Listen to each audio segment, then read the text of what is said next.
Padroj po fine, haru derin frigje varma stive hit.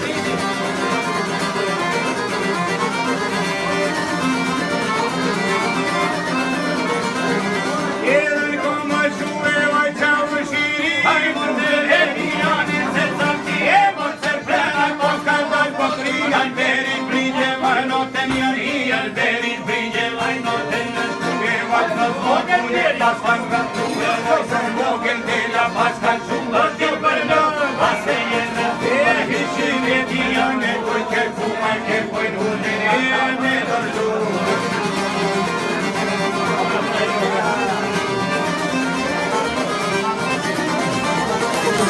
Edhe kovra kuj shopën po varruë mos do zoti janë jem të marruë shysh me po varruë si gruë me vorru a qysh do polo tukë ka pritovat janë jem sova mu.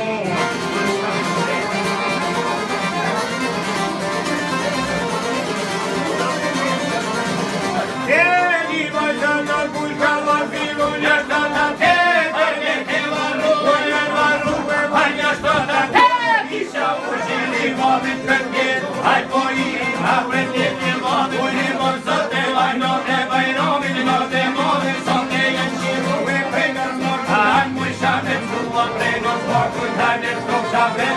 ta pis po ta me hote gulza ki po maj papa mres e na u gjimësin e dhe da tër.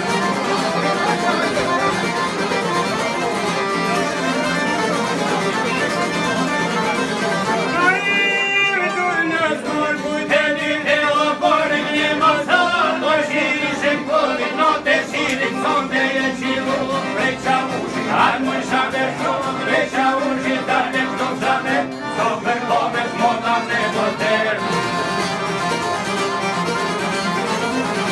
Edhe so për komes mota ne boter, dhe ka oa doj do kime tere, dhe ka mushaj po bashtarve vjet,